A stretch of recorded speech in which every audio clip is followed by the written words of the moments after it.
I think some of you may be aware, especially if you've been following my Instagram, that over the past couple months I've started taking the gym a little bit more seriously than I ever have in the past. And well, I mean, with the current state that I'm in, I don't want to come across like, you know, I have all the answers to the gym, because I'm clearly still on that journey myself, but I've definitely learned a lot since I've started. And I thought, you know what, this could be a great opportunity for me to talk to you guys a little bit about my gym journey and to help those of you trying to figure out, you know, how do you even start. So just to give you some context of where I'm at, this is a picture of me in Bali. This was a while ago, before I really like went to the gym. And I've been going pretty consistently to the gym for about 2 months now, and this is where I'm at the moment. So, you know, like I said, still on my journey, but there's definitely an improvement from the before picture. So I believe that the hardest thing for anyone who hasn't been to the gym or has kind of been on and off and, you know, not real, like you can't really get into it, is the mental block up in here. I can guarantee it. You make excuses for yourself, like, oh, I just don't really feel like it, or oh, I don't really like how it makes me feel all tired and sore the next day. What's the point of going? I know I'm gonna stop going in like 2 weeks. These are the mental blocks that need to be and actually can be overcome in order for you to actually start enjoying the process. If you start to enjoy the process, you're gonna stick to it. If you don't enjoy the process, you're gonna stop. So I'll share with you guys 3 struggles that for the longest time prevented me from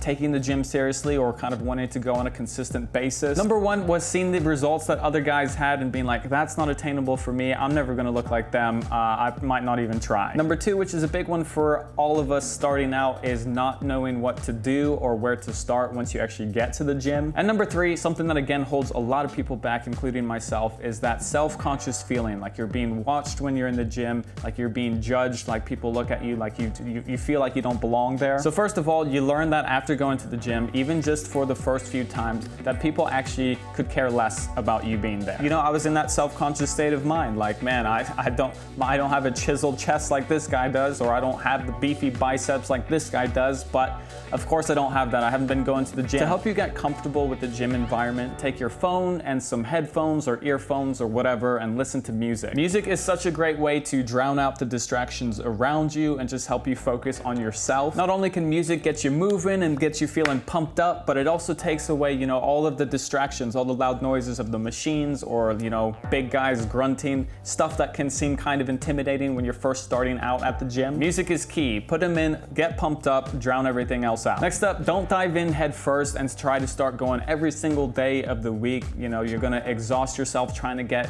quick results, because A, you're not gonna be seeing extreme results in the first like 2 weeks anyways, and B, you're gonna stop going anyways in like a week or 2 because you're overdoing it and you're reinforcing that negative mentality that you already had, that, you know, this is too hard for me to do. I would recommend starting with 3 to 4 times a week.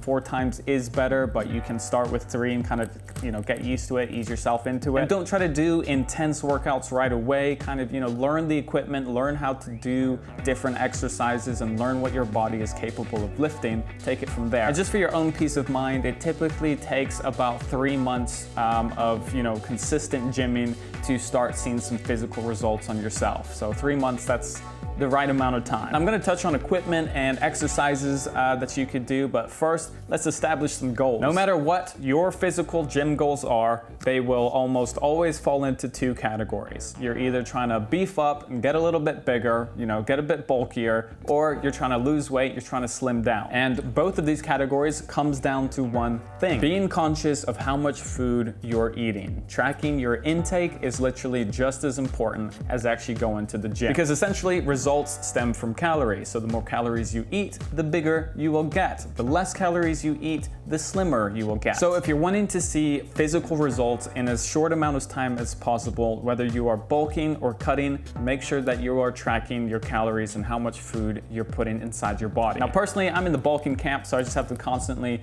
be stuffing my face with food. It's you know, a little uncomfortable at first, but you do start to get used to it. A great app to help you keep track is MyFitnessPal. You can enter in all the food that you ate that day, or if you bought something from the store that has a barcode, you can scan that and your app will keep track of how many calories that item has, so you can know how much you're eating within any given day. Now, what about the equipment? Once you get to the gym, how do you know where to start? And I've got a couple things to say about it. First of all, if you're in the position to be able to afford a personal trainer, I highly recommend it. PTs are a great way to make sure that you're sticking to into your routine. They're gonna teach you a bunch of new exercises and make sure that you're doing it with the correct technique, which is very important. I have a PT twice a week, and then I go to the gym on top of that additional times within the week. However, I understand that a PT isn't a viable option for everyone. What you can do though is talk to your gym staff. Most gym staff from most gyms are qualified PTs who will happily help you out with a question or something that you're not fully grasping. For example, when I first started in the gym before I had a PT, I went up to one of the staff and asked for some tips on some good chest workouts.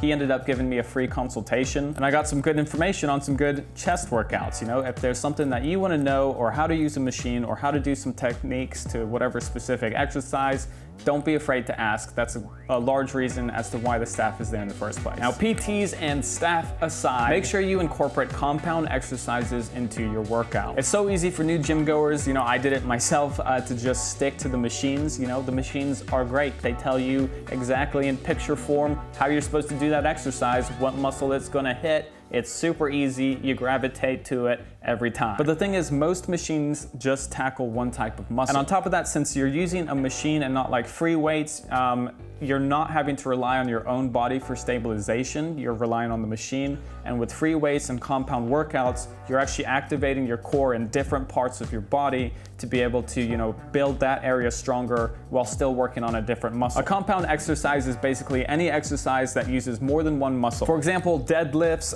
squats, chest press, these are compound exercises that hits more than one area at a time and therefore translate into quicker results. Now, I don't want to get too deep into this right now because this video is intended for, you know, people who are just now kind of thinking about starting the gym. So if you want some good compound tutorials, compound exercise tutorials, I'll have some linked in the description down below. With that said, guys, I think we've covered pretty much everything that you need to know to start out at the gym. I was there in the past. You know, it's still a struggle for me sometimes. You always have a bit of a struggle on certain days, but if you stick to it, you will get some results, I promise. Check out our email list down below. We have exclusive stuff that you'll never see here on the channel, including BluMaan product updates and different things like that. You can sign up in the description down below. Thank you guys for watching. I'll see everybody next time.